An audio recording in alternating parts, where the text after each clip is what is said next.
Of a country. Delhi police के लिए जो रिस्पेक्ट बची थी ना, खत्म हो गई है, खत्म। लड़कियों के शरीर पे चढ़ रहे हैं ये लोग। हम लोग कोई डाकू है क्या? डाकू नहीं है, शिक्षा के हम लोग बहुत ऐसे मारते हैं। गुलामी के टाइम पे उन्होंने गोली मारी, हमने लाठी मारी।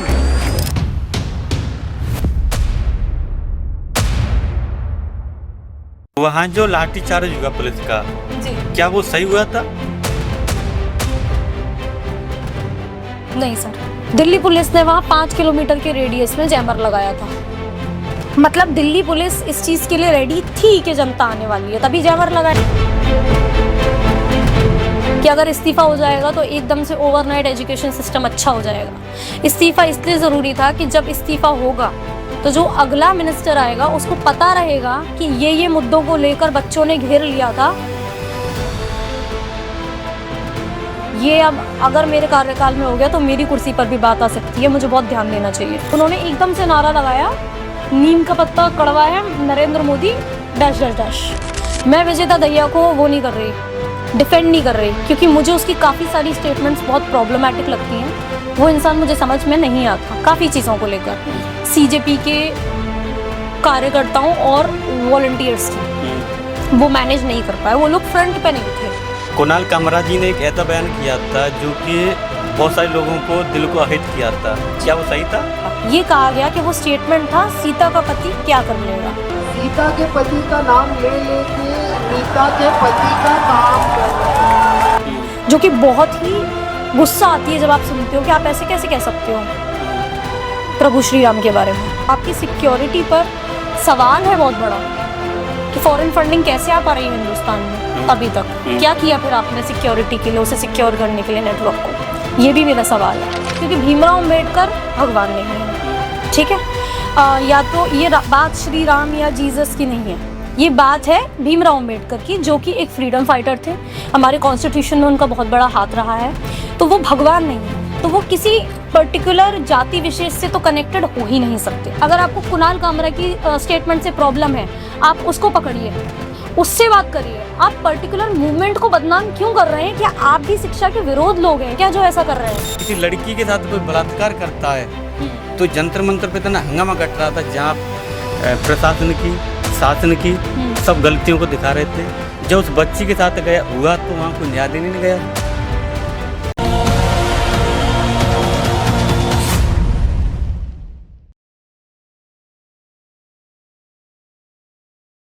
इस पॉडकास्ट में व्यक्त किए गए सभी विचार हमारे अतिथि के व्यक्तिगत विचार हैं। इस वीडियो का उद्देश्य केवल जानकारी, चर्चा और जन जागरूकता है। हमारा उद्देश्य किसी व्यक्ति, समाज, धर्म, जाति या संस्था की भावना को ठेस पहुंचाना नहीं है। कृपया इस वीडियो को अपनी समझ और विवेक के साथ देखें। तो आगे बढ़ने से पहले फंटास्टिक टॉक्स को सब्सक्राइब करें, लाइक करें, कमेंट करें और शेयर करें। Hello everyone, welcome to Fantastic Talks. आज का बहुत ही स्पेशल पॉडकास्ट आप सभी के लिए कॉकरोच जनता पार्टी के ऊपर। क्या वाकई में कॉकरोच जनता पार्टी समाज का भला चाहती है, स्टूडेंट का भला चाहती है, या फिर एक राजनीतिक दल बनाना चाहती है? कॉकरोच जनता पार्टी के ऊपर कवर किया हुआ है, तो इस पॉडकास्ट को आप पूरा अंत तक जरूर देखें, आपको पता चलेगा कि क्या गलत है क्या सही है। तो आज के स्पेशल गेस्ट दीपिता उपाध्याय जी, स्वागत है। दिव्या जी, कैसे हैं आप? मैं अच्छी हूँ, एक बार फिर से बात करके बड़ा अच्छा लग रहा है। जी आपसे भी कि हम कुछ एक ऐसी मुद्दे बात करें जो कि अभी चल रहा था। कॉकरोच जनता पार्टी आई और 2-3 महीने उसने इतना पूरे देश में एक माहौल गर्म कर दिया जी। उसकी वजह से किसी को इस्तीफा भी देना पड़ा बहुत सारे लोगों को जान भी गंवानी पड़ी। ये बहुत गंभीर का विषय है जी। तो मैं आपसे, आप वहाँ जंतर मंतर पर गए भी थे जी, मैं आपसे जानना चाहूँगा कि कॉकरोच जनता पार्टी का उद्देश्य क्या था? सर, उद्देश्य की अगर बात की जाए तो किसी भी प्रोटेस्ट को शुरू करने का एक क्या बोलते हैं उसको, प्रोटोकॉल होता है। प्रोटोकॉल में आपको सबसे पहले प्रेस कॉन्फ्रेंस करनी होती है, और उस प्रेस कॉन्फ्रेंस में, ये मैंने पता किया था अभी रिसेंटली, क्योंकि अलग अलग शहरों में भी हो रहे थे ना प्रोटेस्ट, तो हम इलीगल तो कुछ नहीं करना चाहते थे, तो उस वक्त हमने पता किया था आपको पहले एक प्रेस कॉन्फ्रेंस करनी होती है, अपनी मांगे रखनी होती हैं कि अगर ये मांगे पूरी नहीं की गई तो हम धरने पर बैठेंगे। तो बेसिकली अगर देखा जाए तो इन्होंने भी वही किया था, सबसे पहले एक प्रेस कॉन्फ्रेंस की, उसमें अपनी मांगे रखी कि हमें धर्मेंद्र प्रधान जी का इस्तीफा चाहिए, हमें जिन बच्चों की जान गई पेपर लीक की वजह से उनके परिवार के लिए 1 करोड़ रुपए का मुआवजा चाहिए और एक आध उसमें कुछ और था। तो ऐसी इनकी कुछ मांगे थी, रिफॉर्म्स थे, मतलब एजुकेशन सिस्टम में पर्टिकुलर रिफॉर्म्स चाहिए। उस मांगों के बाद जब वो बात मतलब जो उन्होंने दिया होगा उसके बाद में वो धरने पे बैठ गए।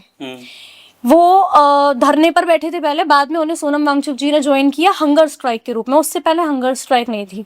वो हंगर स्ट्राइक होकर भी मेरे ख्याल से 20 या 21वां दिन था उनकी हंगर स्ट्राइक का, जिस दिन उनको वहां से उठा लिया गया। तो मेरा मतलब ये है कि आपने जो पूछा कि इसका उद्देश्य क्या था, इसका उद्देश्य था बेटर एजुकेशन सिस्टम, एक बेहतरीन एजुकेशन सिस्टम इंडिया के लिए। क्योंकि मेरा ऐसा मानना है कि रोटी कपड़े और मकान से भी ज्यादा जरूरी होती है शिक्षा।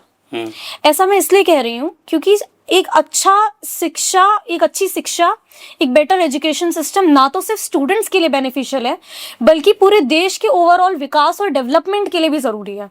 क्योंकि जो बच्चे क्वालिफाई होकर निकलेंगे उन्हीं के हाथों में इस देश के अलग अलग सेक्टर जाएंगे, चाहे वो डॉक्टर्स हों, इंजीनियर्स हों, टीचर्स हों, जो भी हों। तो ये सारी चीजें एक तरीके से डेवलपमेंट और एजुकेशन इंटरकनेक्टेड है। कुणाल कामरा जी ने एक ऐसा बयान किया था जो कि बहुत सारे लोगों को दिल को हिट किया था, क्या वो सही था? सबसे पहली बात कि वो स्टेटमेंट क्या था, क्योंकि सोशल मीडिया पर मेरे कमेंट सेक्शन में और कई जगह ये कहा गया कि वो स्टेटमेंट था सीता का पति क्या कर लेगा, जो कि बहुत ही गुस्सा आती है जब आप सुनते हो कि आप ऐसे कैसे कह सकते हो प्रभु श्री राम के बारे में। पर वो स्टेटमेंट ये था ही नहीं, पहली बात। तो जो लोग इस बात पे भड़के हैं कि क्या कर लेगा, ऐसा बोला गया, सबसे पहले तो आप शांत हो जाओ, क्योंकि वो स्टेटमेंट ये नहीं था। अब स्टेटमेंट क्या था? स्टेटमेंट था कि वो बोला गया था अभी जो पावर में गवर्नमेंट है उस पर तंज कसते हुए कि ये लोग सीता के पति का नाम लेकर नीता के पति का फायदा कराते हैं, ऐसा करके कुछ। नीता के पति का काम कर रहे हैं, नीता के पति का काम कर रहे हैं, सीता के पति का नाम लेकर नीता के पति का काम कर रहे हैं। इसको मुझे ऐसा लगता है कि हम आर्टिस्टिक फ्रीडम मान सकते हैं। बहुत लोगों को अगर ये बुरा लग रहा है, आप कुणाल कामरा से डायरेक्ट आहत हो सकते हैं, लेकिन फिर मेरा सवाल ये है कि अगर आपको सिर्फ प्रॉब्लम इससे, लोगों ने बोला कि डायरेक्ट श्री राम का नाम क्यों नहीं लिया, वो राइम नहीं कर रहा होगा, राम और अंबानी नहीं राइम कर रहा होगा उसके लिए, इसलिए उन्होंने श्री राम का नाम नहीं लिया। वो नहीं चाहता होगा लीगल केस में फंसना डायरेक्ट अंबानी का नाम लेकर, शायद इसलिए उसने नाम नहीं लिया। उसने राइमिंग में इनडायरेक्टली अपनी बात रखने की कोशिश की। पर अगर इस बात का निचोड़ देखें तो क्या ये श्री राम के बारे में था? नहीं, ये था राजनीति के बारे में और किस तरीके से श्री राम के नाम को लेकर जनता को भड़काया जाता है, ये इसलिए था, पहली चीज। दूसरी चीज, लोगों को उसके बाद भी, ये जानने के बाद भी ये परेशानी हुई थी कि सीता माता या क्यों नहीं कहा।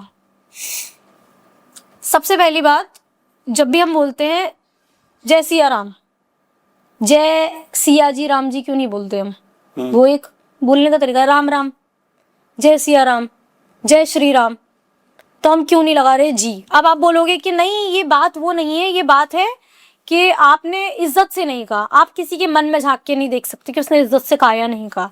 पर अगर आपको लगता है कि सीता जी के पति बोलना चाहिए था, तो ये लोग तब कहाँ थे जब वो गाना था कि अगर राम है मोदी जी तो योगी है हनुमान। एक ही लाइन में मोदी के नाम के आगे जी लगाया जा रहा है और राम के नाम के आगे नहीं लगाया जा रहा। इसका मतलब आपके लिए श्री राम से भी ऊपर है मोदी जी, कि उनके नाम के आगे तो जी था पर हमारे राम भगवान के नाम के आगे जी नहीं था। तब आप क्यों नहीं उतरे सड़कों पर? तब आपको क्यों नहीं लगा ये एंटी हिंदू, और आपको क्यों लगता है कि ये पार्टी हिंदूवादी है? क्योंकि अगर यहाँ पर सिर्फ माता या जी लगाना ही प्रॉब्लम थी तो वो गाना जब बजता है, ये मैं बीजेपी के लिए भी बोलना चाहूंगी कि अगर ये गाना बीजेपी ने ऑफिशियली लॉन्च नहीं भी किया है अपने लिए, किसी भक्त ने बना दिया, उनके किसी फॉलोअर ने बना दिया, आपने उसके ऊपर सवाल क्यों नहीं उठाया? आप उस पार्टी को हिंदूवादी क्यों कहते हैं जो अपनी पार्टी का झंडा लेकर श्री भगवान हनुमान को नचाते हैं? आप उस पार्टी पर क्यों नहीं चर्चा करते हैं? आप उस पार्टी के खिलाफ क्यों नहीं बोलते? आप क्यों नहीं कहते कि नहीं बीजेपी जो फैसले ले रही है वो तो ठीक है, पर हम बीजेपी का विरोध करते हैं क्योंकि बीजेपी एंटी हिंदू है? आप ऐसा क्यों नहीं कहते? ये मेरा उन सबसे सवाल है, चाहे वो हिंदू रक्षा दल वाले हों, चाहे वो बीजेपी सपोर्टर्स हों, या वो सारे लोग हों जो कहते हैं कि हम एंटी हिंदू होने की वजह से इस मूवमेंट के अगेंस्ट हैं। वो इस बात का मुझे जवाब दे दे, इस गाने में एक ही लाइन में श्री राम के नाम के आगे जी क्यों नहीं था और मोदी के नाम के आगे जी क्यों था, इसका मुझे जवाब दे दे। मैं उनकी सारी बातें मान लूंगी। अगर इसका उनके पास कोई जस्टिफिकेशन हुआ तो इसको कहते हैं दोगलापन। कि आप हैं अगेंस्ट, आप उस मूवमेंट के अगेंस्ट हैं, आपको नहीं पड़ी शिक्षा की, आपको नहीं पड़ी स्टूडेंट्स की, बस आप ये घबराए हुए हैं कि हमने ओपनली ये बात बोल दी। आपको हिम्मत भी नहीं है ओपनली ये बोलने की कि हमने ओपनली ये बात बोल दी तो लोग हमारे ऊपर चढ़ बैठेंगे। अगर कोई ऐसा है जो इस मूवमेंट के अगेंस्ट इसलिए था क्योंकि सीता माता नहीं कहा, और वो बीजेपी विरोधी भी इसीलिए है क्योंकि उन्होंने हनुमान जी को नचाया झंडा लेकर, तो उस इंसान से मैं बात करना चाहूंगी। दोगले लोगों से मैं नहीं बात करूंगी। ये सब दोगले हैं मेरे हिसाब से, ऐसा मुझे लगता है। बट क्या कहते हैं दीपिका जी, जब ये कॉकरोच जनता पार्टी आई थी, ये तो विदेश में बैठे हुए थे जी, ये इन्होंने यहाँ आए और एक जो मेरे को लगा, जो मैंने देखा सोशल मीडिया पे कि ये एक राजनीतिक दल बनाने के उसमें मूड में थे। सर ये तो मुझे नहीं पता क्योंकि ऐसा उन्होंने अपने मुंह से कहीं अभी तक तो नहीं कहा जितना मैंने देखा है। लेकिन और किसी के अंतर मन में झांक कर हमें पता नहीं चल सकता कि उनके मन में क्या चल रहा है। लेकिन जो हमने देखा उसके बेसिस पर जो मैंने ऑब्जर्व किया वो ये था कि ये विदेश में बैठे हुए थे। इनका शुरुआत हुई थी एक जोक से। सीजे ने बोला कॉकरोच बोल दिया जनता को, इन्होंने उसके ऊपर मजाक में एक मीम बना दिया। वो इतना वायरल हो गया कि 20 मिलियन से ऊपर फॉलोअर्स हो गए इंस्टाग्राम पर। और फिर धीरे धीरे काफी टाइम तक ये इसे मजाक में ही लेते रहे। शुरुआत में जब मैंने फॉलो भी किया था इस मूवमेंट को, उसके बाद में मैंने अनफॉलो कर दिया था। उसका रीजन ये था कि कुछ समय बाद उस पेज पर इंडिया, उसके डेवलपमेंट या फिर इन चीजों के बारे में सरकाज़म की जगह ये शुरू हो गया था कि चलो अपनी पावर दिखाते हैं, बीजेपी को अनफॉलो करते हैं, दिखाते हैं हम इतने सारे लोग हैं, बीजेपी को अनफॉलो करेंगे इंस्टाग्राम पे, क्या होगा उससे। मुझे ऐसा लगता है, हो सकता है उनको ऐसा लगता है कि कुछ हो सकता है कि एक इम्पैक्ट हम बना सकते हैं, पर मुझे वो चीज वो लगी कि इनके इतने सारे फॉलोअर्स आ रहे हैं, व्यूज आ रहे हैं, आप बेटर मुद्दों के लिए उस प्लेटफॉर्म को यूज कर सकते हो। ये क्या अनफॉलो फॉलो खेल रहे हो, क्या हो जाएगा इससे, कुछ भी फर्क। ऐसा लग रहा था कि बच्ची और उसका जो जी, तो ये शुरुआत मजाक से ही हुई है। उसके बाद में ये प्रेशर ग्रुप बन गया है। लोगों ने इनको प्रेशराइज किया है कि अब आपके पास प्लेटफॉर्म भी है, सब कुछ भी है। फिर इन्होंने नीट का मुद्दा भी उठाया जो स्टूडेंट्स के साथ हुआ, उसके बारे में भी बात की, और फिर धीरे धीरे ये एक मूवमेंट बना। अब रही बात इनके बाहर से आने की, है ये इंडियन, बाहर ये पढ़ रहे थे, इन्होंने मजाक में शुरू किया। लेकिन मुझे ऐसा लगता है कि इनका इंडिया आने का फैसला जैसे ही इन्होंने लिया और ये आ गए, उस चीज के लिए हमें रिस्पेक्ट करनी चाहिए। क्योंकि इसके लिए मैं एक एग्जाम्पल भी दूंगी आपको। आप ध्रुव राठी को जानते होंगे, वो भी इंडिया के बाहर बैठे हैं और इंडिया के मुद्दों और इंडिया की पॉलिटिक्स पे बात करके वो अच्छा खासा व्यूज और पैसा सोशल मीडिया से उठा रहे हैं। इनके पास जितने फॉलोअर्स और व्यूज थे, ये सेम चीज कर सकते थे। ना तो इन्हें यहाँ पर आना पड़ता, ना इन्हें अरेस्ट का डर पड़ता, ना इन्हें इतने टाइम बैठना पड़ता वहाँ की ठंडी एटमॉस्फेयर से, अच्छे AQI से इंडिया जैसी जगह आकर, और वहाँ पर बैठना इतने टाइम तक बिना किसी एक्स्ट्रा सुविधा के, ये सब नहीं करना पड़ता।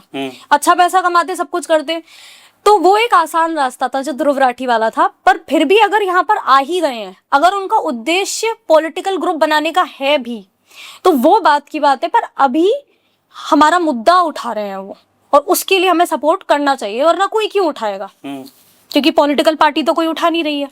तो जो उठा रहा है, अगर हम उसका भी सपोर्ट नहीं करेंगे तो फिर हम तो वहीं रह जाएंगे ना, पिछड़े हुए। बट वहां पर जो मुद्दा उन्होंने उठाया, उसके मैंने जो वीडियो देखी थी, आपने भी देखी होंगी बहुत सारी वीडियो, कि उसमें आप एक तरफ वैसे किसी जाति से या वो धर्म से हमें वो नहीं करना चाहिए। आप वहाँ स्टूडेंट तो देखो ब्राह्मण, क्षत्रिय, वैश्य सब हो सकते हैं वहाँ। जी बिल्कुल। तो आप वहाँ एक जय भीम का नारा लगा रहे हो, आप वहाँ क्या कहते हैं, अल्लाह तेरा नाम रहेगा, हिंदुओं का विरोध कर रहे हो, फिर आप सब कुछ इनको भी आपने जाओ दे दिया। तो आप महाराणा प्रताप का भी आपने वो एक बुक ले ली, उसको फेंकते दिखा दिया कि इसको फेंक रहे हैं। अभिजीत जी ने एक दिखाया था वीडियो।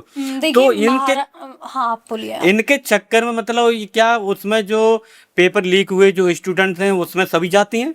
जी बिल्कुल। आपको वहाँ अगर ऐसा मेरा पॉइंट ऑफ व्यू कि आपको वहाँ इस तरीके से ये चीज नहीं करनी चाहिए। अगर आप स्टूडेंट के लिए सोच रहे हो जी तो आपको सिर्फ फिर स्टूडेंट दिखाई देगा, ना कि कोई समाज या कोई जात धर्म। बिल्कुल, आपने ये सवाल पूछा उसके लिए मैं बहुत शुक्रिया कहना चाहूंगी आपको, क्योंकि ये बहुत लोगों के मन में आया है सवाल।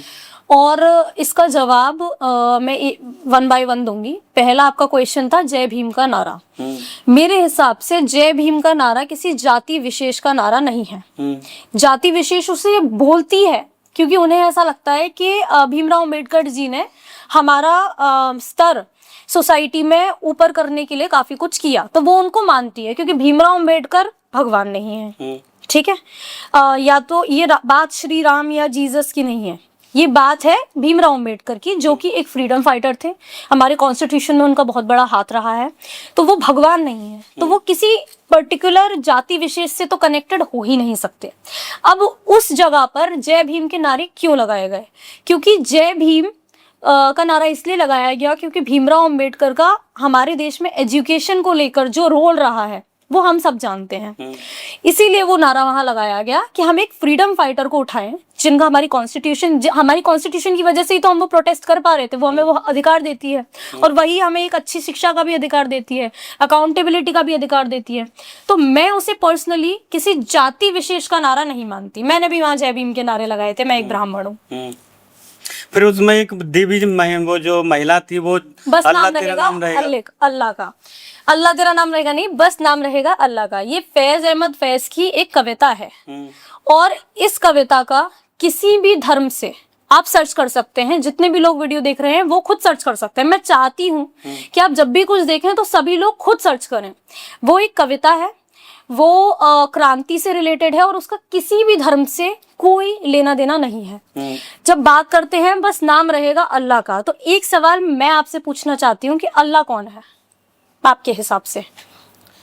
अल्लाह को तो नहीं जानता, पर मैं अपने भगवान को जरूर जानता हूँ। नहीं, पर आपके हिसाब से मैं जिस धर्म में रह रहा हूँ जी, अगर मैं उस धर्म की बात करूंगा, कौन सा धर्म तो मेरे लिए मेरा सबसे पहला धर्म होता है कि जैसे मेरे माता पिताओं ने मुझे जन्म दिया, कोई कहे कि आपके माता पिता बड़े हैं या उनके, मैं श्रेष्ठ मानूंगा अपने माता पिताओं। बहुत अच्छी बात है। आपके लिए भगवान कौन है? मेरे लिए मेरे इष्ट टाइम भगवान श्री कृष्ण है। भगवान श्री, तो क्या भगवान श्री राम भगवान नहीं है? है, बिल्कुल है। और विष्णु है, बिल्कुल महेश है, बिल्कुल और शिव है, क्योंकि ये जो सब तो है भगवान कौन ये एक रूप है। मैं वही आपसे कहती हूँ, भगवान एक है। हमारा सनातन धर्म भी यही कहता है। अलग अलग अवतारों में आए, त्रिमूर्ति का कॉन्सेप्ट हमें पता है, पर हमारे ऐसा मैंने सुना है, अब ये मैं कोट करना चाहूंगी कि किसी बहुत ही बड़े स्पिरिचुअल लीडर से की वीडियो में मैंने ये बात सुनी थी, क्योंकि मैंने खुद वेद पुराण नहीं पढ़े हैं तो मैं उस पर कोई टिप्पणी नहीं करना चाहूंगी। तो उन्होंने ये बोला था, उनसे मैंने ये सुना है कि हमारे सनातन धर्म में भी वेद और पुराण में यही कॉन्सेप्ट है कि ऊपर वाला एक है, और उस हमें नहीं पता वो कैसा दिखता है, वो एक पावर है, ऐसा मैंने सुना है। ठीक है, तो भगवान कोई एक नहीं हो सकते। श्री कृष्ण को भी हम भगवान मानते, पर वो है कौन? विष्णु के ही तो अवतार हैं सब। अगर विष्णु भगवान है तो शिव भी तो भगवान है। कोई भी ये सर्च कर सकता है। अच्छा, अब कल मेरा बर्थडे था, ये कब टेलीकास्ट होगा मुझे नहीं पता, बट अभी जब हम शूट कर रहे हैं, कल मेरा बर्थडे था, तो बहुत सारे मेरे हिंदू बहुत फैमिली, धन्यवाद आपको, मतलब आपको बहुत सारी देर से शुभकामनाएं। मैं आपको कर नहीं पाया था, मैंने भी आपका मैसेज देखा, तब मेरे को थोड़ी गिलानी हुई थी। और कोई बात नहीं। तो मेरे बहुत सारे ऐसे रिलेटिव्स हैं जो कि काफी धार्मिक हैं और हिंदू ही हैं, क्योंकि मैं भी हिंदू हूँ, तो मेरे रिलेटिव्स हिंदू ही हैं। उन्होंने मुझे कई लोगों ने इंग्लिश में विश किया कि happy birthday, may God bless you. तो क्या गॉड का मतलब ये है कि वो सिर्फ क्रिश्चियन का है? नहीं, गॉड को इंग्लिश में गॉड, हिंदी में ईश्वर या भगवान, और अरेबिक में उनको अल्लाह कहते हैं। वो किसी पर्टिकुलर छवि या उसका वो नहीं है, वो सिर्फ एक भाषा का डिफरेंस है। ये मैंने आपको इसलिए बताया है क्योंकि हिंदुस्तान में रहते हैं और अल्लाह हमने सिर्फ मुसलमानों के मुंह से सुना है, तो हमें लगता है कि वो मुसलमानों के कोई भगवान है। ऐसा नहीं है, भगवान को ही अल्लाह कहते हैं, अल्लाह को ही गॉड कहते हैं। वो जो कविता है, अगर आप उसे पढ़ेंगे, फैज अहमद फैज एक बहुत ही अच्छे कवि हैं, वो एक टीचर थे जिन्होंने वो कहा। एंड जितने भी लोग लिटरेचर में रुचि रखते हैं, उन्होंने शायद ये कविता या फैज अहमद फैज को तो 100% पढ़ा होगा। हमें भी थिएटर में पढ़ाते थे। उनकी एक और कविता है कुत्ते, बहुत अच्छी है, उसमें कंपैरिजन दिखाया है।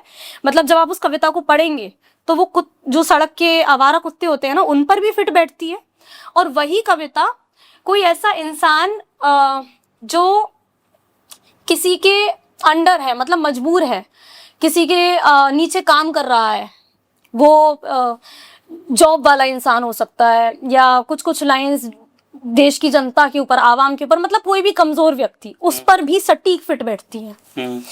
तो और मैं आपकी जानकारी के लिए एक और चीज बताना चाहूंगी कि मैंने कुछ समय पहले ही ये चीज देखी कि अटल बिहारी वाजपेयी जी फैज अहमद फैज जी से खुद मिलने भी गए थे। वो बहुत प्रभावित रहे होंगे उनसे, शायद तभी इसीलिए मिलने गए होंगे। तो उस कविता का किसी रिलीजन से कोई लेना देना नहीं है, पर क्योंकि हमने एक लाइन काटी कि बस नाम रहेगा अल्लाह का, उन्होंने गाया है और उस लाइन को इंटरनेट पर सर्कुलेट कर दिया। लोगों ने जरूरत नहीं समझी कि 2 मिनट निकालें और पता करें कि इसके पीछे का सच क्या है। वो एक 8-9 मिनट की लंबी कविता उन्होंने पढ़ी थी, उसका आप मतलब समझेंगे तो आपको समझ में आएगा कि वो क्रांति की बात कर रही हैं, वो बात ही नहीं कर रही किसी भगवान की। अब एक और अगला सवाल आपका था जो आपने मुझसे पूछा था कि हिंदू विरोधी नारे वहां लगाए गए, वो मैं आपसे पर्टिकुलरली पूछना चाहूंगी कि आप पर्टिकुलर किस नारे की बात कर रहे हैं जो आपको हिंदू, ब्राह्मण मुर्दाबाद इस तरीके से रहे क्यों? ब्राह्मणवाद मुर्दाबाद, देखिए मेरी इंफॉर्मेशन के हिसाब से मैंने उस पर्टिकुलर प्रोटेस्ट में ऐसा कोई वीडियो देखा नहीं है, तो मैं उस पर टिप्पणी नहीं करूंगी। हो सकता है किसी ने लगाया हो सकता है ना भी लगाया हो, तो वो मैं आप लोगों पर छोड़ती हूँ और आप पर भी छोड़ती हूँ। आप लोग खुद रिसर्च कीजिए कि उस वीडियो के पीछे का हकीकत क्या है, वहां का वीडियो है या नहीं, अगर वहां का है तो किसने लगाया। क्योंकि मेरा एक और मानना है, वो एक पब्लिक प्रोटेस्ट है। पब्लिक प्रोटेस्ट में उन लोगों ने अपनी एक प्रेशर ग्रुप बनाया, कॉकरोच जनता पार्टी, उसके उनके कुछ स्पोक्स पर्सन है। उन स्पोक्स पर्सन में से अगर कोई कुछ बोल रहा है तो उनकी डायरेक्ट जिम्मेदारी बनती है। जैसे विजेता दहिया ने बोला था प्रेमानंद महाराज के लिए कि मैं उन्हें महाराज नहीं मानता, महाकाल के लिए भी बोला है उन्होंने जी, महाकाल के लिए भी बोला था। अच्छा, वो वाला वीडियो मैंने नहीं देखा, वो वाला वीडियो नहीं देखा मैंने, प्रेमानंद महाराज वाला देखा था और उनका कुछ उसके लिए एक्सप्लेनेशन भी था। मुझे ऐसा लगता है कि उनका वो व्यक्तिगत स्टेटमेंट था और वो वहां पर नहीं बोलना चाहिए था, ना ही उससे रिलेटेड कोई सवाल पूछा जाना चाहिए था। मुझे नहीं पता वो इनिशिएट किसकी तरफ से हुआ। अगर मैं यहाँ बैठी हूँ और आप मुझसे कोई सवाल पूछ रहे हैं तो उसका जवाब मैं दूंगी। मैं विजेता दहिया को वो नहीं कर रही, डिफेंड नहीं कर रही, क्योंकि मुझे उसकी काफी सारी स्टेटमेंट्स बहुत प्रॉब्लमैटिक लगती हैं। वो इंसान मुझे समझ में नहीं आता काफी चीजों को लेकर, चाहे वो कोई भी मुद्दा रहा हो, चाहे वो बर्गर वाला मुद्दा रहा हो, क्योंकि शुरुआत में गलती नहीं थी, आदमी कुछ ना कुछ खाएगा ही, पर उसके रिप्लाई को आप तरीके से कर सकते थे। आपने वो भी जिस दिन, उससे पहले कुछ नहीं हुआ था, पर जिस दिन लाठी चार्ज हुआ, इतने लोग घायल हुए, उसके बाद आप उसका एक्सप्लेनेशन वीडियो कार में बर्गर खाते हुए बना रहे हो, बहुत ईगोइस्टिक लग रहा था, जो मुझे पसंद नहीं आया। पर मैं सिर्फ इतना कह रही हूँ कि अगर मुझे भी किसी चीज की नॉलेज नहीं है, मैं उसके बारे में टिप्पणी नहीं करूंगी, तो आप भी मत करा करो ना, पहले पता करो पूरी बात को। ये मैं जनता से कह रही हूँ, आपसे नहीं कह रही, इधर देखा था मैंने इसलिए तो क्योंकि लोग ऐसा करते हैं, उन्होंने बस किसी एक, जैसे ही कोई इंसान आता है मेरे पास कमेंट सेक्शन में, जैसे अगर मैंने कुछ वीडियो बनाई सीजेपी के प्रोटेस्ट से रिलेटेड, कोई भी वीडियो बनाई, तो इसका मतलब ये थोड़ी ना हो जाता है कि उस प्रोटेस्ट में जो भी इंसान जो कुछ भी बोलेगा उसकी सफाइयां मैं क्यों दूंगी किसी की सफाई। मैं तो सिर्फ पर्टिकुलर पॉइंट ऑफ व्यू की बात करनी है। वो एक पब्लिक प्रोटेस्ट है, उस प्रोटेस्ट में कोई भी आ सकता है, सबके पास फ्रीडम ऑफ स्पीच है। अगर कोई कुछ बोल रहा है, आप उस इंसान को पकड़िए। अगर आपको कुणाल कामरा की स्टेटमेंट से प्रॉब्लम है, आप उसको पकड़िए, उससे बात करिए। आप पर्टिकुलर मूवमेंट को बदनाम क्यों कर रहे हैं? क्या आप भी शिक्षा के विरोध लोग हैं क्या जो ऐसा कर रहे हैं? या तो ये नहीं चाहते कि शिक्षा का पद बेहतर हो इंडिया में, फिर लोगों में बुद्धि आने लगेगी, फिर वो क्यों अनपढ़ लोगों को राजपाट संभालने के लिए देंगे? ये तो सोचने वाली बात है ना।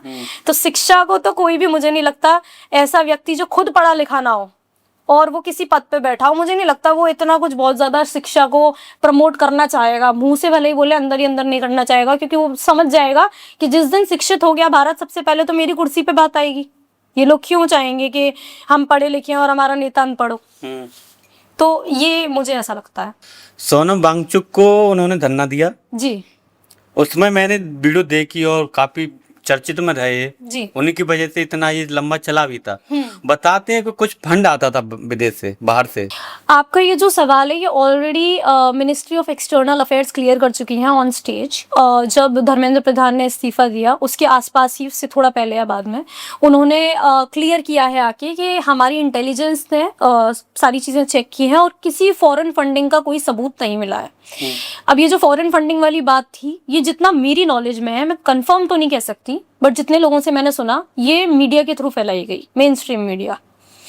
मुझे ऐसा लगता है कि आज के बाद अगर मेरे से भी बहुत लोगों ने बोला कि आपको सीजेपी से फंडिंग आई है इसलिए आप वीडियो बना रहे हो, मैं यहाँ सिर्फ इतना कहना चाहती हूँ कि जितने लोगों को लगता है कि मुझे किसी भी पार्टी से, सीजेपी नहीं, सीजेपी, बीजेपी, कांग्रेस, कोई भी पार्टी से फंडिंग आई है और उसके लिए मैंने किसी पार्टी के ऊपर कुछ भी बनाया है, I challenge you to challenge this in court. आप मेरे ऊपर केस करिए, अगर वो लोग करेंगे चेक, अगर कुछ मिला तो मुझे उसकी सजा मिल जाएगी, अगर कुछ नहीं मिला तो आपके ऊपर फिर मानहानि का केस मैं ठोकूंगी, आप उसको करिए डिफेंड। विदाउट एनी प्रूफ लोग कैसे कह सकते हैं, मुझे ये समझ में नहीं आता। ये तो मेन स्ट्रीम मीडिया ने फैलाया है और खुद एक्सटर्नल अफेयर्स ने इस चीज़ को कंफर्म किया है कि कोई ऐसी फॉरेन फंडिंग नहीं आई है। लेकिन मुझे ऐसा लगता है कि अगर फॉरेन फंडिंग आ रही होती तो इस चीज़ के लिए जिस तरीके से क्लेम्स किए जाते हैं कि इंडिया को हमने बहुत सिक्योर बना दिया है और चारों तरफ से हमने सिक्योर बना दिया है, तो ये तो आपकी सिक्योरिटी पर सवाल है बहुत बड़ा कि फॉरेन फंडिंग कैसे आ पा रही है हिंदुस्तान में अभी तक। क्या किया फिर आपने सिक्योरिटी के लिए, उसे सिक्योर करने के लिए नेटवर्क को, ये भी मेरा सवाल है। अच्छा, जैसे नीट का पेपर लीक हुआ था जी, फिर उसको री एग्जाम भी करा दिया था जी, तो उसके बाद मुद्दा फिर बनता ही नहीं था, फिर क्यों ये इतना हंगामा हुआ था? मैं बताती हूँ सर। मेरे हिसाब से 2021 में धर्मेंद्र प्रधान जी एजुकेशन मिनिस्टर बने थे। उसके बाद से लगातार पेपर लीक के मुद्दे सामने आए। जिस दिन अभी हाल ही में नरेंद्र मोदी जी की, प्रधानमंत्री जी की पहली वीडियो आई जो उन्होंने वर्टिकल में बनाई थी खुद से, उसके कुछ ही देर बाद सुप्रीम कोर्ट का भी ऑर्डर आया कि 2024 में नीट पेपर लीक के लिए जिस इंसान को गिरफ्तार किया गया था उसे बाइज्जत बरी कर दिया गया है। तो ये क्या गारंटी है कि जिन 12, 13, 14 टीचर्स की बात करते हैं ये कि हमने 2026 के पेपर लीक के लिए उन्हें अंदर किया है, वो जेल में पड़े हैं, वो जब तक कोर्ट डिसाइड नहीं करेगा हमें कैसे पता कि वही लोग हैं, वो सारे उसके लिए इन्वॉल्व हैं, उनको सजा मिल चुकी है, पहली चीज। दूसरी चीज सर, सजा देना डैमेज कंट्रोल है। अगर कल को मैं यहाँ बम गिरा दूं, यहाँ बम गिर जाए किसी वजह से और यहाँ की सिक्योरिटी की जिम्मेदारी आपने किसी को दे रखी है, तो जो नुकसान हो गया वो तो हो गया ना। उसके बाद जिसने बम गिराया उसको पकड़ के अगर सजा दी गई तो यहाँ का नुकसान कवर हो जाएगा उससे? नहीं। तो जो बच्चे चले गए क्या वो वापस आ जाएंगे उनको सजा दिलाने से? इतना बड़ा फेलियर हो ही कैसे गया? दूसरी बात, लोग कहते हैं कि रीनीट को सक्सेसफुली करवाया गया। मैंने ये प्रधान जी के इस्तीफे में भी पढ़ा था, उन्होंने ऐसा कहा है। लेकिन ऐसे बहुत सारे केस सामने आए हैं जिसमें OMR शीट जो उन्हें भेजी गई थी NTA द्वारा, उसमें उनके किसी के 600 से ऊपर नंबर बन रहे हैं और रिजल्ट में 4 नंबर आए हैं। तो क्या ये एरर नहीं है? वो बच्चे क्या करें? जिन बच्चों का रिजल्ट अच्छा आ गया उन्होंने तो जश्न मना लिया, पर जिन बच्चों का, और ऐसे मल्टीपल केसेस आए हैं, एक दो नहीं, तो जिन बच्चों का रिजल्ट खराब हो गया वो बेचारे, अगर उन्होंने कुछ कर लिया तो उसकी जिम्मेदारी कौन लेगा? इतने फेलियर्स क्यों हैं? हम एक एग्जाम भी ठीक से नहीं करा सकते क्या? ये कंसर्निंग है, बहुत ज्यादा कंसर्निंग है। इसलिए इस्तीफा जरूरी है। इस्तीफा इसलिए जरूरी नहीं था कि अगर इस्तीफा हो जाएगा तो एकदम से ओवरनाइट एजुकेशन सिस्टम अच्छा हो जाएगा। इस्तीफा इसलिए जरूरी था कि जब इस्तीफा होगा तो जो अगला मिनिस्टर आएगा उसको पता रहेगा कि ये मुद्दों को लेकर बच्चों ने घेर लिया था, ये अब अगर मेरे कार्यकाल में हो गया तो मेरी कुर्सी पर भी बात आ सकती है, मुझे बहुत ध्यान देना चाहिए। क्योंकि लोग अक्सर कह देते हैं कि जो नेता ऊपर बैठे हैं टॉप में वो तो अच्छा काम कर रहे हैं, नीचे वाले करप्शन करते हैं। लेकिन वो ये भूल जाते हैं कि अगर ऊपर वाला नीचे वालों को टाइट करके रखे, वो अपने नीचे वालों को, तो ये चेन सिस्टम है, कभी गड़बड़ नहीं होगी, कभी भी नहीं होगी। वो नीचे वाले करप्शन कर क्यों पा रहे हैं? उन्हें ढील मिल रही है ना। दिव्या जी, मैं आपसे पर्सनली एक सवाल करूं जी। पर्सनली हो सकता है, ये बहुत सारे लोगों का भी है जी, कि जब कोई किसी बच्ची के साथ कोई दुष्कर्म होता है, अभी जो केस हुआ था श्री गंगानगर में हुआ था, 32 लोगों ने किया, वो मेरी जैसे एक मनुष्य थे, तब इतना प्रोटेस्ट होता है, इतना हंगामा कर रहा था, जो कि वहाँ लड़कियां भी गई थी, गालियां गलौज कर रही हैं, अपने मुंह से गंदे सब, मतलब अपने जवानों को गंदा कर रही हैं। जब वो क्या कहते हैं किसी लड़की के साथ कोई बलात्कार करता है तो जंतर मंतर पे इतना हंगामा कर रहा था, जहाँ प्रशासन की, शासन की सब गलतियों को दिखा रहे थे। जब उस बच्ची के साथ गया हुआ तो वहाँ कोई न्याय देने नहीं गया। ऐसा क्यों होता है हमारे देश में? मैं देती हूँ इसका जवाब जी। जंतर मंतर पर ये जो प्रोटेस्ट हुआ, क्या हाल फिलहाल में आपने ऐसा प्रोटेस्ट इससे पहले देखा किसी भी मुद्दे को लेकर, चाहे वो सरकार के खिलाफ हो, चाहे एजुकेशन के खिलाफ हो, किसी भी मुद्दे को? बट वो काफी टाइम पहले भारत बंद करो मतलब जब बड़े बड़े स्तर पर देखा जाता है कि पहले आपने देखा होगा कि काफी वर्ष पहले कि भारत बंद करो, हर दिन 4 दिन भारत बंद होता था। पहले अन्ना जी आए थे, उन्होंने अनशन किया, तब भी हंगामा कटा था बहुत ज्यादा। मेरा एक समाज को सुधारने का उद्देश्य है, ये मैं वो नहीं कह रहा। नहीं, आपका सवाल बहुत अच्छा है और ये बहुत लोगों को सोचना चाहिए। मुझे ऐसा लगता है इन दो मुद्दों को मैं मिक्स नहीं करना चाहूंगी। इनके जवाब मेरे लिए दोनों अलग अलग दूंगी मैं। अन्ना हजारे जी के टाइम की मैं बात नहीं करूंगी, तब मैं बहुत छोटी थी, मुझे नहीं पता उसका कुछ भी। मुझे आज भी शायद बहुत से लोग कमेंट में बोलते हैं कि आपको पॉलिटिक्स का पी भी नहीं पता, आप मत बोलो। नहीं, मुझे नहीं पता, आपको पता है, आप बोलो ना। आप अपना विचार रखो, सबको जुबान मिली है, सबको विचार देने के लिए रखने के लिए आजादी है, आप रखो, मैं रख रही हूँ। अगर मैंने कुछ बोला है आप उसका जवाब दो ना, मुझे लॉजिकली जवाब दो, रिप्लाई करो, मैं आपका रिप्लाई करूंगी। मुझे तो नहीं पता तब भी मैं बात कर रही हूँ आपके साथ में, अपना टाइम वेस्ट कर रही हूँ, आप क्यों नहीं करते? तो पहली चीज कि ये बहुत सच में खराब बात है कि इन चीजों के लिए उतने प्रोटेस्ट नहीं होते हैं। काफी लोग कैंडल मार्च भी निकालते हैं, ज्यादा से ज्यादा स्टेटस डाल देते हैं, पर इतना बड़ा कुछ नहीं होता। और ये भी शायद नहीं होता, एजुकेशन के लिए कोई प्रोटेस्ट नहीं करता। लोग प्रोटेस्ट करते हैं कि प्याज के दाम बढ़ गए, थोड़े कम कर दो। सच बात है ये प्रोटेस्ट भी बहुत लोगों ने ऐसा बोला कि हम सीजेपी का या दीपके का सपोर्ट नहीं करते, हम स्टूडेंट्स के साथ हैं। उसके आने से पहले और ये मुद्दा उठाने से पहले वो लोग कहाँ थे और क्या कर रहे थे स्टूडेंट्स का साथ देने के लिए? किसने बात की थी नीट मुद्दे के ऊपर? इतना बड़ा प्रोटेस्ट ऑर्गेनाइज करने की किसने कोशिश की थी? कौन संघर्ष कर रहा था? वो इंसान में बहुत सारी खामियां हैं, मुझे भी दिखती हैं बहुत सारी, शायद मैं आगे बताऊंगी भी आपको। लेकिन मुद्दा तो उसी ने शुरू किया ना, वो आ गया, उसने शुरू कर दिया। सोशल मीडिया की पावर थी, लोगों ने साथ दे दिया क्योंकि स्टूडेंट सारे आ गए वहां पे। यूथ इन चीजों में ज्यादा एक्टिव रहती है, मुझे ऐसा लगता है। तो ये हो गया। अगर उसने नहीं करवाया होता तो ये भी नहीं हुआ होता सर। लेकिन मुझे ऐसा लगता है कि जिस तरीके से उन्होंने ये सफलतापूर्वक किया है, अब उम्मीदें हैं उनसे भी लोगों की, बहुत लोगों की नहीं होंगी जो जिन्हें लगता है कि इन्हें ये सब नहीं करना चाहिए था, पर जिन लोगों को लगता है कि करना चाहिए था, मेरी तो ये उम्मीद है कि इन चीजों के ऊपर भी इस तरीके से मास प्रोटेस्ट होना चाहिए। और सिर्फ दिल्ली मुंबई में नहीं, हर शहर में होना चाहिए। सड़कों पे जनता को आना पड़ेगा, तभी कुछ होगा। क्योंकि उसी तरीके से तो इस्तीफा हुआ, क्या उसी तरीके से हो सकता है रुक जाए सब कुछ? एक सोल्यूशन था पीएमजी का कि हम फास्ट कोर्ट्स बनाएंगे। फास्ट कोर्ट्स ऑलरेडी बने हुए हैं रेप केसेस के लिए। क्या रेप रुके? कम हुए? नहीं, उनको सजा नहीं मिली ना सही से। वही तो मैं कह रही हूँ कि एक तरीके से निर्भया कांड की आप बात ले लीजिए, कितनी सारी तारीख पे तारीख उसके बाद जाके उनका वो हुआ। अभी कुछ समय पहले एक न्यूज में पढ़ रही थी कि एक इंसान था, ऑलमोस्ट मरने की उम्र थी उसकी, और तब जाके कोर्ट ने उसको उम्र कैद सजा दी। कितने सालों से केस चल रहा होगा। तो हमारे देश का लॉ कब सुधरेगा, ये मेरा भी सवाल है। और मैं आपके साथ हूँ इसमें कि लोगों को इस चीज के लिए भी उतरना चाहिए सड़कों पर, क्योंकि बहुत ही कंसर्निंग मुद्दा है। अब मेरे को जो लगता है, मेरा पॉइंट ऑफ व्यू है कि पहले आप ये जो एजुकेशन सिस्टम को आप अलग रख दोगे, पहले अगर आप इस मुद्दे पर आ जाओगे तो जो 4 और सोच रहे हैं ना, अपने दिमाग में चला रहे हैं कि इस लड़की के साथ मुझे दुष्कर्म करना है, तो वो सुधर जाएंगे। लेकिन सर मेरा जवाब इस पे कुछ और है। मुझे ऐसा लगता है कि जो ऐसा सोच रहे हैं वो भी कहीं ना कहीं मानसिकता या फिर पढ़ाई की कमी है। क्योंकि सबसे बड़ी बात है ऐसा नहीं है शिक्षित लोग ऐसा नहीं कर रहे हैं, शिक्षित तो कर ही रहे हैं। पर वही मेरा सवाल है कि मैं गई थी वहां जंतर मंतर का, मुझे इतनी भीड़ में, क्योंकि हमारे यहाँ आगरा में राम बारात बड़ी फेमस है, उसमें हमारे घर वाले हमको निकलने नहीं देते हैं कि कोई छेड़छाड़ हो जाएगी या कुछ हो जाएगा, और होता भी है ऐसा कई बार।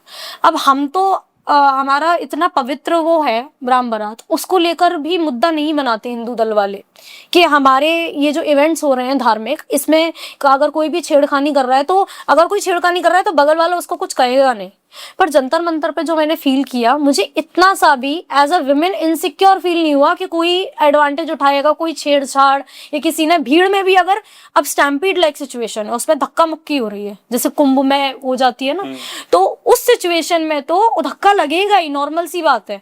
अगर ये शायद कोई होता वैसा पॉलिटिकल प्रोटेस्ट तो यूं और कह दिया जाता, कोई लड़की बोलती कि धक्का मुक्की हुई है मेरे साथ तो, कि तुम्हें पता था ना कि इतने लोग आने वाले हैं तो घर पे रहना चाहिए था। वहां पे ऐसा नहीं था सर, वहां पे लोग बहुत ज्यादा सपोर्टिव थे। अगर धक्का मुक्की में भी कोई अपनी जान बचाने के लिए भाग रहा है, तब भी किसी लड़की से टकरा गया, पहले सॉरी बोल रहा है, वो आपके लगी तो नहीं। बहुत सारी लड़कियों ने आके स्टेटमेंट्स दिए हैं कि ना जान ना पहचान, मेरे ऊपर लाठीचार्ज होने वाला था तो एक रैंडम लड़के ने आकर मुझे बचाया है और वो पिट गया उस चक्कर में मुझे बचाने के लिए। ऐसे बहुत लड़कियों ने दिया है। तो इसका मतलब वहां पर तो हमें ऐसा कोई भी 20 दिन से ऊपर ये प्रोटेस्ट चला, इतने सारी लाखों की भीड़ भी हुई, ये मुद्दा वहां पर क्यों नहीं आया? जो मेंटालिटी है ये शिक्षा से नहीं, ये जिम्मेदार नागरिक जो होगा ना, वो ध्यान रखेगा कि अगर हाँ हम इतने सारे लोग जमा हैं और कूड़ा फैल रहा है तो कुछ लोग वहीं पर आके क्लीन अप ड्राइव भी कर रहे हैं कि साफ सुथरा रहे सब कुछ। तो मुझे ऐसा लगता है कि जब शिक्षा प्रणाली में सच में सुधार आएगा, अभी अगर हम देखें कि हम बोलते हैं कि शिक्षित लोग भी बहुत करते हैं ऐसा, पर हमारी शिक्षा प्रणाली कैसी है?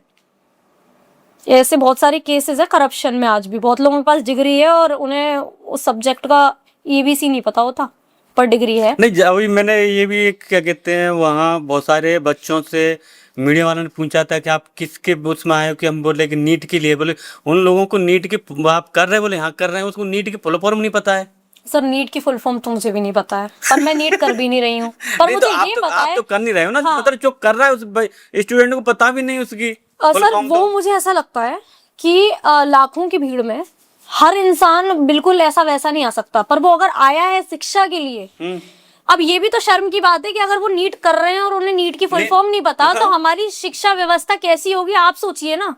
ये सवाल उन बच्चों पर नहीं उठना चाहिए, ये सवाल उठना चाहिए एजुकेशन सिस्टम पर, कि जो बच्चे नीट की व्यवस्था, नीट जैसे पेपर की तैयारी कर रहे हैं, उनको नीट की फुल फॉर्म नहीं मालूम। बहुत सारे ऐसे भी आए थे जो बहुत इंटेलिजेंट थे, मेरी भी काफी लोगों से बात हुई है। वहां सिर्फ बच्चे नहीं थे, बच्चों के माँ बाप थे, ऐसे बच्चे थे जो 8-8, 9-9 साल के बच्चे वहां पर थे। अब ये लोगों को लगता है कि सिर्फ नीट की बात है, ये नीट की बात नहीं है। नीट, CBSE, NCERT ऐसी बहुत सारी बॉडीज हैं जिनमें बहुत सारा करप्शन है, स्कैम्स हैं और काफी सारे फेलियर्स हैं इनके, जिनकी वजह से लोग परेशान हैं। आप खुद सोचिए कि अगर आज कोई लीडर उठकर आए, आपको कितना ही मैनिपुलेट कर ले, क्या आप उससे इतना मैनिपुलेट हो जाओगे, इतना माइंड वॉश हो जाओगे कि आप छोटे से बच्चे को लेकर लाखों की भीड़ में ये पता होने के बाद कि लाठीचार्ज हो रहा है चले जाओ? क्या हो जाओगे आप इतना माइंड वॉश? आप बताइए। नहीं ना। तो इतने लोग अगर वहां आ रहे हैं, पिट रहे हैं, जिस दिन लाठीचार्ज हुआ है 20 तारीख को, उसके बाद भीड़ बढ़ी है वहां पर और बढ़ती ही जा रही थी। और जिससे पूछ रहे थे कि आप यहाँ आए हैं, आपको पता है ना यहाँ पर किस तरीके से हुआ? हाँ हमें पता है, हम पिटने के लिए तैयार हैं। तो वो लोग, एक इंसान वो जादू टोना थोड़ी ना कर दिया होगा लाखों लोगों पर, लोग सच में परेशान होंगे ना।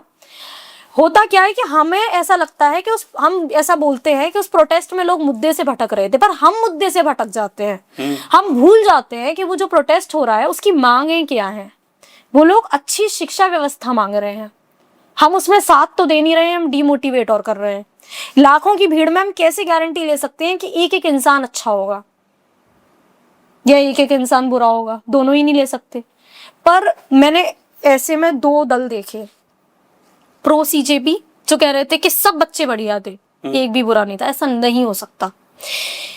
प्रो एंटी पार्टी जो कह रहे थे कि नहीं सारे बच्चे आतंकवादी हैं। अगर इतने सारे आतंकवादी आपके देश में है, वो भी दिल्ली यानी कैपिटल में, तो आपके डिफेंस मिनिस्टर पर सवाल उठते हैं, उनका इस्तीफा मांगो आप, कैसे आ गए, वो भी खुले में? सोचने वाली बात है या नहीं? अब आपने कुछ देर पहले एक और चीज बोला था कि लड़कियां गाली गलौज कर रही थी, ये सारी चीजें कर रही थी। वहां पर वैसे ही मैंने बोला कि भीड़ की गारंटी नहीं ले सकती कि सब अच्छे होंगे, लेकिन एक बेनिफिट ऑफ डाउट दिया जा सकता है अगर सिचुएशन की बात है, क्या पता वो लड़कियां हो ही वैसी, क्या पता वो लड़कियां इतनी ज्यादा फ्रस्ट्रेट हो गई हो सिचुएशन से, क्योंकि वहां पुलिस वालों ने, मेल ऑफिसर्स ने लड़कियों को मारा है, लाठीचार्ज किया है, सर फोड़े हैं और बहुत ही गलत तरीके से छुआ भी है, कपड़े तक फाड़े हैं। उसके बाद में आप क्या चाहते हैं कि वो आप जनाब करके बात करेगी? नहीं, जो वो वीडियो देगी ना जी, बहुत एकदम हंसमुख में बोल रही है। अच्छा, वो मैंने पर्टिकुलर देखी नहीं, क्योंकि इतनी सारी वीडियोस आई हैं, ऐसा पॉसिबल ही नहीं है कि सब लोग सब कुछ देख लें। लेकिन एक चीज मैं जरूर कहना चाहूंगी कि हम जिस भी सोशल प्लेटफॉर्म को यूज करते हैं, चाहे वो इंस्टाग्राम हो, फेसबुक हो, वो हमें वो ज्यादा दिखाता है जो हम देखना चाहते हैं। क्यों? क्योंकि अगर हमारी मानसिकता किसी पर्टिकुलर चीज को, कोई है जिसे सीजेपी बिल्कुल पसंद नहीं है, नफरत है, ये कॉकरोच जनता पार्टी हिट लेके बैठे हैं वो घर पर, अब अगर आप उनकी बढ़ाई में वीडियो आती जाएंगी उनकी फीड पे, बंद करके रख देंगे क्या चल रहा है फालतू है, हम तो न्यूज चैनल देखेंगे, तो उनको अपना भी तो प्रॉफिट देखना है, उनको मतलब नहीं है, उनको आपके एल्गोरिदम पता है कि आप क्या किस चीज में इंटरेस्टेड हो, वो मॉनिटर होता है हर वक्त और उसके हिसाब से चीजें आपको दिखाई जाती हैं। ऐसे बहुत सारे लोग हैं जिनको ये पता ही नहीं है कि वहां पर क्या क्या हुआ है या फिर ये क्यों हो रहा है, या फिर उनको बस 2-4 रटी रटाई लाइन है जो वो बोल देते हैं। और मुझे ऐसा लगता है कि हमें दोनों साइड की चीजें पता होनी चाहिए। मैं कंटेंट क्रिएटर्स को भी इसी तरीके से फॉलो करती हूँ। प्रफुल्ल गर्ग के कंटेंट क्रिएटर हैं जिसको लोग राइटिस्ट मानते हैं, मैंने उनको भी फॉलो किया हुआ है। की क्रिएटर जिसको लोग लेफ्टिस्ट मानते हैं, ध्रुव राठी है, मैंने उनको भी फॉलो किया हुआ है। किसी भी मुद्दे पे इनकी कोई वीडियो आती है तो मैं इनके ऑपोजिशन वाले की जरूर देखती हूँ, जिससे माइंड में थोड़ी क्लैरिटी आए कि आखिर में बात क्या है। क्योंकि हर इंसान अपनी तरफ झुकाव रख के बात को बताता है, एक ही बात को हर कोई अलग अलग पर्सपेक्टिव दे सकता है, हमें वहां पर भटकना नहीं है। वहाँ जो लाठीचार्ज हुआ पुलिस का, जी, क्या वो सही हुआ था? नहीं सर, बिल्कुल भी सही नहीं हुआ था। लोगों का एक आर्ग्यूमेंट आता है कि जब आपको पता था कि 144, 163 लग गई है और इल्लीगल घोषित कर दिया है, पब्लिक एडवाइजरी जारी करके दिल्ली पुलिस ने प्रोटेस्ट को, तो आप लोग वहां क्यों गए? इसमें मैं सीजेपी की भी गलती बताऊंगी कई जगहों पर। मैं बताती हूँ कि मुझे पूरा मुद्दा क्या हुआ।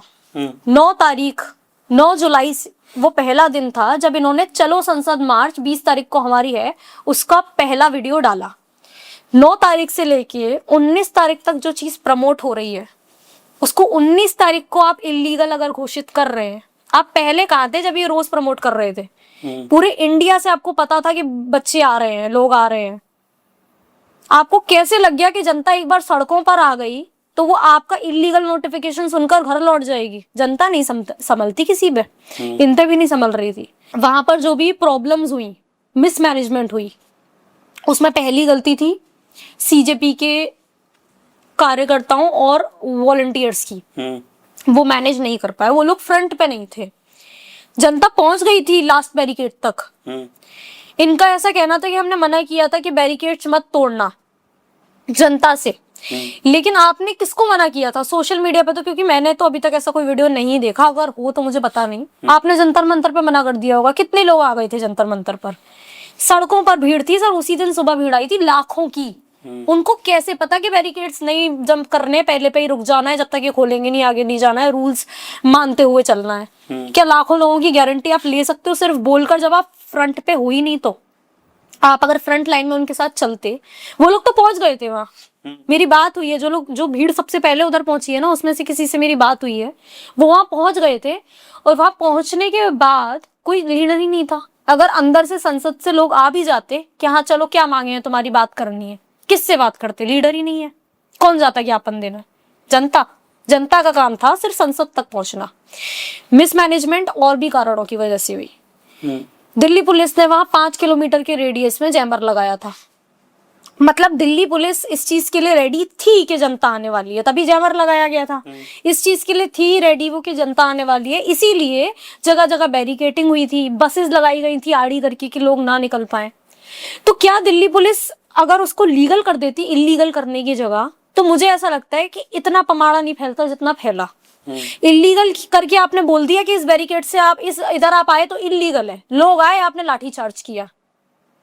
लेकिन अगर आप उसे लीगल करते, लोग आते वापस चले जाते, मुझे ऐसा लगता है। वहां कुछ बिगड़ता, आप तैयारी रखते अपनी पूरी लाठीचार्ज की, अगर वहां लोग व्यवस्था बिगाड़ते तो आप लाठीचार्ज करते। एक जनता से कोई जनता की साइड नहीं लेता कोई, पर आपने क्यों उसे लास्ट मोमेंट पे इलीगल किया, जब आपको पता था कि 9 तारीख से 10 दिन से इस चीज को मार्केट किया जा रहा है? या तो आप पहले ही कर देते कि भाई हम पहले से बता रहे हैं ये इलीगल है, जिस चीज को प्रमोट किया जा रहा है ऑनलाइन, हम इसके उसमें नहीं है समर्थन में, आप आ रहे हो तो आप रिस्क पे आइए, ये इलीगल है, आपको धर लिया जाएगा। वो क्यों नहीं किया गया? इसका मतलब प्लानिंग थी। वहां पर 20 तारीख को सुबह मार्च निकलनी है, 20 तारीख को सुबह 2 बजे 4 बजे लोग वीडियो बना के डाल रहे हैं कि इतना बड़ा डंपर है जिसमें पत्थर ही पत्थर भरे हुए हैं। वो डंपर इतने हाई सिक्योरिटी जोन में कोई इंसान तो नहीं ला सकता, आया वो पुलिस के द्वारा ही है। क्यों प्लांट किया? आप क्यों लाए पत्थर वहां पर हाई सिक्योरिटी जोन में, जिससे कि आप लोगों को बदनाम कर सके कि उन्होंने पत्थरबाजी की है? क्यों आए वहां पत्थर? वहां पर टूटी फूटी हालत में प्रोटेस्ट के कई घंटों पहले एक वैन क्यों प्लांट की गई? दिखाने के लिए कि लोगों ने इस तरीके से गाड़ियों को तोड़ा है। और ऐसा नहीं है कि लोगों ने तोड़ा नहीं है गाड़ियों को, पर हमें ये नहीं पता कि वो आम जनता है या पुलिस कर्मचारी है, किस कर्मचारी है सिविल में, ये इनके लोग हैं सिविल में। पर अगर जनता है भी तो मैं वही कहूंगी ना कि सबकी एक सी मानसिकता नहीं होती। मैंने बहुत सारी वीडियो देखी है जिसमें इंसान का सर फूट गया है, उसके बाद भी वो हाथ नहीं चला रहा है, खून बह रहा है, पट्टी बंधी हुई है, फिर भी पुलिस मार रही है, बोल रहा है मैं यहीं से हिलूंगा नहीं, मैं मर जाऊंगा लेकिन मैं यहाँ से नहीं हिलूंगा, पर हाथ भी नहीं उठाऊंगा। वो वीडियोस भी देखी है मैंने। पर क्या आप सबसे ये उम्मीद रख सकते हैं? हर कोई गांधीवादी नहीं होता, कुछ ऐसे भी होते हैं कि भाई बापू पहला थप्पड़ मारने का तो आपने बताया था, दूसरा मारने के बाद आपने नहीं बोला था कि तब भी चुप रह जाना है। बहुत से होते हैं वैसे भी। आपने पब्लिक को मजबूर किया है इलीगल करने के लिए। सर मुझे ऐसा लगता है दिल्ली पुलिस द्वारा ये और बहुत अच्छी तरीके से मैनेज किया जा सकता था, शेड्यूल किया जा सकता था, उन्होंने नहीं किया। उसके बाद आप 100% जनता की जिम्मेदारी नहीं ले सकते। रही बची कसर जैमर ने पूरी की, और बाकी तो फिर लीडर्स का प्रेजेंट ना होना तो एक बहुत बड़ा फेलियर था ही, जिसकी वजह से ये सब कुछ हुआ। लेकिन उसके लिए ये कह देना कि जनता ने उपद्रव मचाया बिना किसी वजह के, ये गलत होगा, क्योंकि मैं थी वहां। आप बीप करिएगा, मैं बताती हूँ। हम लोग नारे लगाते हुए जा रहे थे 20 तारीख को मार्च में। बगल में 2 लड़के थे, उन्होंने एकदम से नारा लगाया, नीम का पत्ता कड़वा है, Narendra Modi dash dash dash. आसपास के सबने उसको ऐसे चुप कराया कि भाई या तो चुप हो जाए या तो जा यहाँ से, यहाँ बदनाम मत कर। तो अगर लोग रोक रहे हैं, लोग तो रोक रहे हैं ना। अब उसी वीडियो बनाकर मैं डाल दूंगी यहाँ पर ऐसे नारे लगे, पर लोगों ने रोका, वो किसने बताया? हम कैसे सबकी जुबान रोक सकते हैं? हमें क्या पता कौन कैसी मेंटालिटी का आया है वहां पर। पब्लिक प्रोटेस्ट है वो, प्राइवेट पार्टी तो है नहीं। तो ये मेरा एक पॉइंट ऑफ व्यू है जो जिसके बारे में मुझे लगता है सबको सोचना चाहिए। अनदर थिंग, वो लाठीचार्ज इसलिए भी गलत था क्योंकि वो लाठीचार्ज अनलॉफुल तरीके से किया गया था। पब्लिक अगर रूल तोड़ रही है और वो इलीगल है तो आप उसे डिटेन करिए, अरेस्ट करिए। अगर आपको दिख रहा है कि कोई उपद्रव मचा रहा है, गाड़ियां फोड़ रहा है, पत्थरबाजी कर रहा है, आप उसको तुरंत अरेस्ट करिए। आप मासूम पब्लिक को क्यों मार रहे हैं, वो भी अनलॉफुल तरीके से? लाठीचार्ज के नियम होते हैं कि वो कमर से नीचे किया जाता है। आप बच्चों के सर फोड़ रहे हो, आप 12 साल के बच्चे का सर फोड़ रहे हो, आप औरतों का सर फोड़ रहे हो मेल ऑफिसर होकर। और सर फोड़ना तो किसी भी आदमियों का भी अलाउड नहीं है। कमर से नीचे लाठीचार्ज इसलिए किया जाता है कि मिनिमम फोर्स से आप बस भीड़ भगाओ, डराने के लिए, पब्लिक डरे कि हम पिटे और भाग जाए, खाली कर दे, इसलिए की जाता है लाठीचार्ज। और आरएएफ के चीफ ने ये खुद अभी रिसेंटली माना है कि हमने एक्सेसिव फोर्स का यूज किया था। वहां से पता नहीं कौन सी गन्स होती है, रबर गन्स होती है, ना कौन सी होती है, वो भी यूज की गई है। वो बहुत लोग, किसी की आंख चली गई है, आप हॉस्पिटल की देखिए वीडियोस, किसी ने अपनी आंख खो दी है पूरी जिंदगी के लिए। वो क्यों आया था? बेहतर शिक्षा के लिए आया था और उसकी आंख चली गई। ये कीमत है। धर्मेंद्र प्रधान के रेजिग्नेशन के लिए सर मैंने भी बहुत जश्न मनाया कि उन्होंने इस्तीफा दे दिया, लेकिन सर उस इस्तीफे के लिए हमने क्या किया? हमने बच्चों के सर फुड़वाए। हमारे आगरा से भी एक बच्चा गया था जिसका पैर में पट्टी है, पुलिस वाले ने मारा उसको। 8 साल का 9 साल का बच्चा है। ये कीमत चुकाई। लड़कियों ने अपने कपड़े फटवाए। लड़कियां वीडियो बना के कह रही हैं कि हम वहां पर अगर अनसेफ फील कर रहे थे तो पुलिस से। और पुलिस किस लिए होती है सर? रक्षा के लिए। ये चीज बहुत डिसहार्टनिंग है।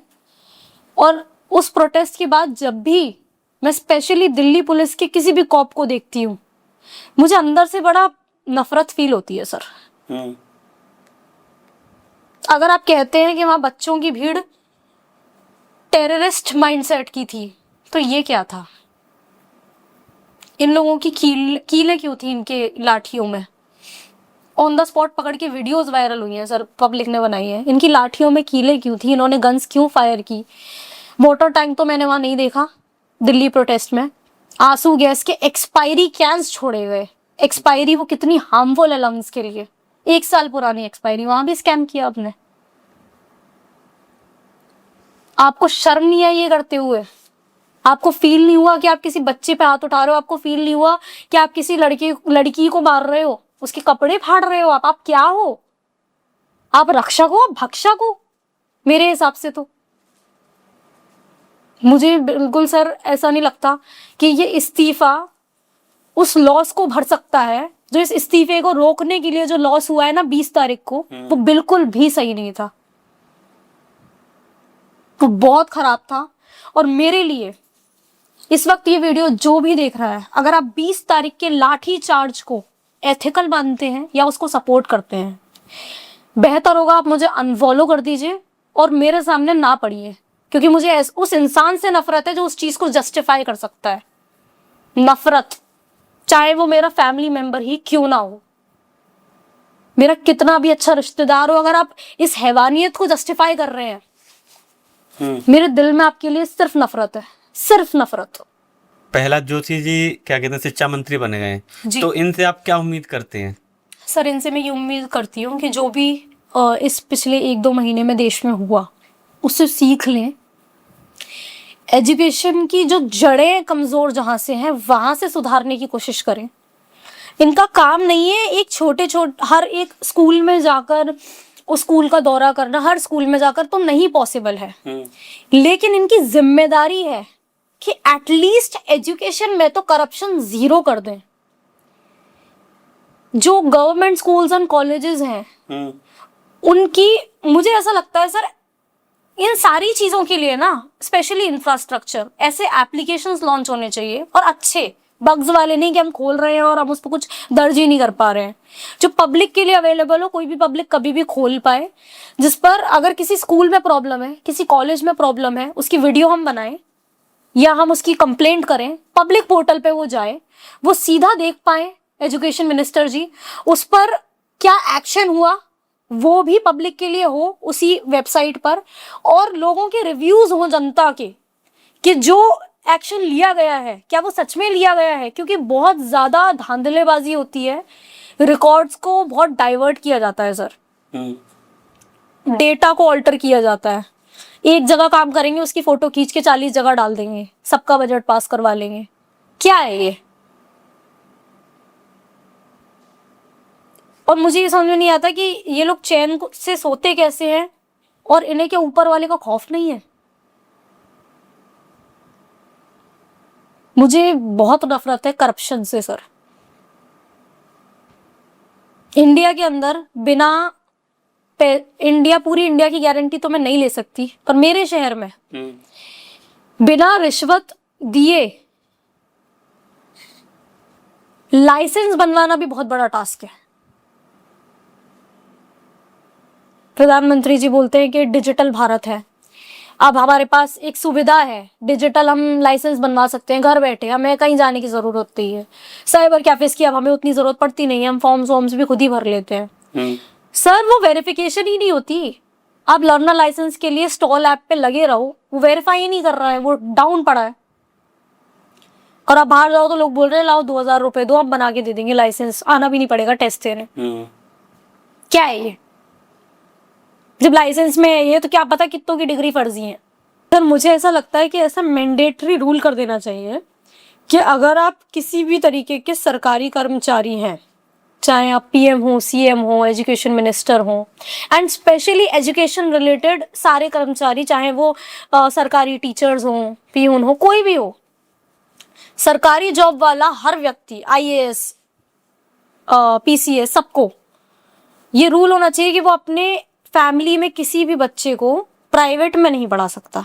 जिस दिन ये रूल हो गया, करप्शन खत्म कर देंगे ये अपने आप लो मत सरकारी नौकरी भले ही, पर अगर आपको सरकारी नौकरी लेनी है तो सिर्फ आपके ही नहीं, आपकी फैमिली का हर बच्चा आपकी ब्लड लाइन में सरकारी स्कूल या सरकारी कॉलेज में ही पढ़ेगा। उसको अलाउड ही नहीं होना चाहिए किसी प्राइवेट इंस्टीट्यूशन में या फिर विदेश जाके पढ़ाई करना।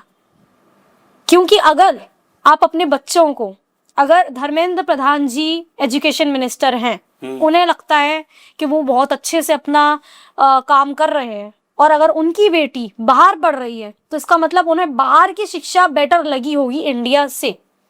आप इसको बेटर कब बनाएंगे बाकी बच्चों के लिए?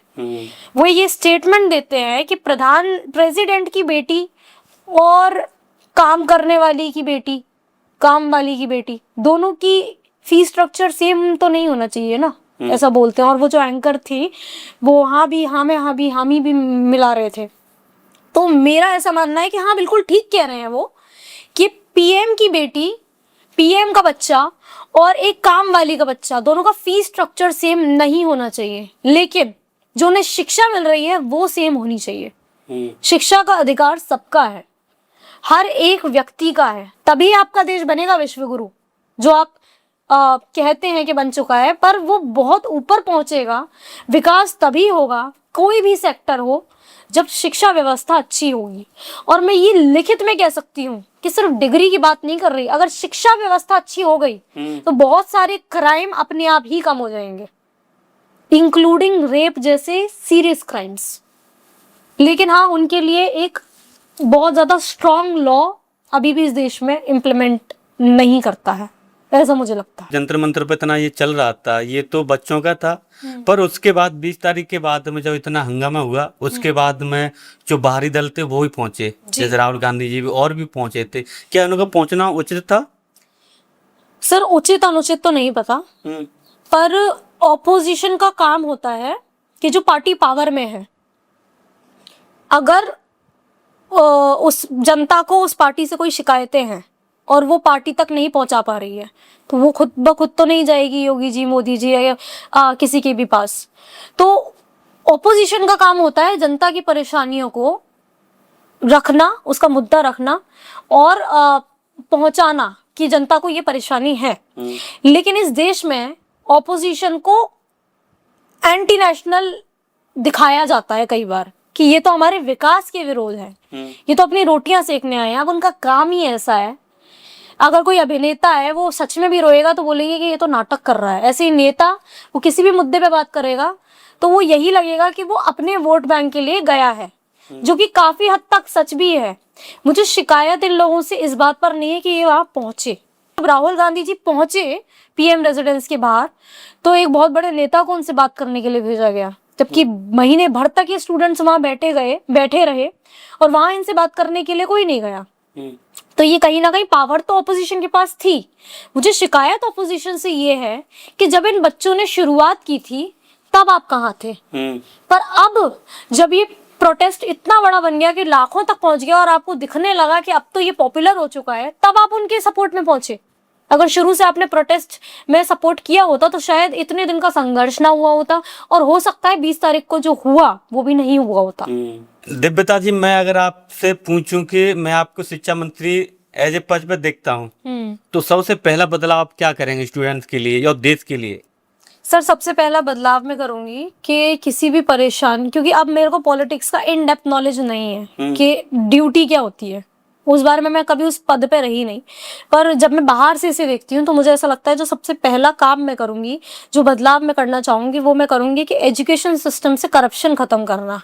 जब करप्शन खत्म हो जाएगा तो ना पेपर लीक होगा, क्योंकि क्यों लीक हुआ, वो क्या कारण था पेपर लीक का? उन्हें पैसे कमाने थे, उन्होंने लीक किया, कुछ लोगों को बेचा, या अगर उन्हें किसी अपने घर वाले के लिए भी पेपर लीक करना था, इतना लीक नहीं होता घर वालों के लिए करते तो वो भी करप्शन का ही पार्ट है अगर करना भी था तो। जिस दिन करप्शन एजुकेशन सिस्टम से खत्म हो जाएगा, उसके लिए जो मेजर्स मैं ले पाऊंगी मैं लूंगी। उसके लिए थोड़ी देर पहले भी मैंने इस पॉडकास्ट में ये चीज मेंशन की थी, मैं कोशिश करूंगी कि एजुकेशन से रिलेटेड जितनी समस्याएं हैं, सिटी बाय सिटी जो कॉलेजेस और स्कूल्स हैं, उनका जो भी डेवलपमेंट है, कि सरकार क्या करना चाहती है, अभी क्या कंडीशन है, आगे के हमारे क्या प्लान्स, हम क्या डेवलपमेंट लाएंगे, और जनता की तरफ से कि वहाँ क्या क्या परेशानियां हैं, उनको सॉल्व किया गया या नहीं किया गया, और जब सॉल्व कर दिया गया तो जनता उससे संतुष्ट है या नहीं, वो सब एक पब्लिक पोर्टल पे आना चाहिए। जिस दिन वो आ गया उस दिन अपने आप ही प्रेशर क्रिएट होगा कि भाई अब तो हमारे ही पब्लिक पोर्टल पे सब कुछ पड़ा है कि हमारे कौन से कॉलेज में क्या कमी है, उसमें क्या सुधार आया और उससे जनता कितनी संतुष्ट है। अपने आप करप्शन भी खत्म हो जाएगा और अपने आप एजुकेशन का स्तर भी बेटर हो जाएगा। आपने इतनी चर्चा की, सीजेपी के बारे में बताया था, ए से जेड तक आपने सब कुछ बताया कि क्या गलत था क्या सही था। तो जो लोग इस पॉडकास्ट को आपको अभी तक सुना, उनके लिए आप लास्ट में से क्या देना चाहेंगे? इस पूरे पॉडकास्ट का जो मुझे लगता है, मैं बिल्कुल एक लास्ट मैसेज और सबसे इम्पोर्टेंट मैं मानती हूँ, वो मैसेज मैं ये देना चाहूँगी कि आप किसी भी पर्टिकुलर पार्टी को इतना सपोर्ट मत करिए कि आप उनकी गलतियों को भी डिफेंड करने लगें।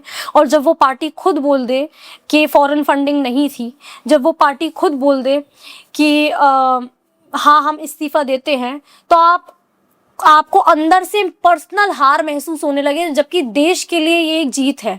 आपको पर्सनली हार फील होने लगे क्योंकि आपने उस पार्टी को इतना डिफेंड कर दिया था, पहली चीज। और दूसरी चीज, आप कभी भी इंटरनेट पर कोई भी वीडियो देखें, नो मैटर व्हाट, अगर वो वीडियो कुछ भी ऐसा दावा कर रही है, आपको कुछ दिख रहा है, आंखों से कुछ हो रहा है, आप प्लीज पता करिए वो वीडियो कब का है, कहाँ का है और उसका कॉन्टेक्स्ट क्या है।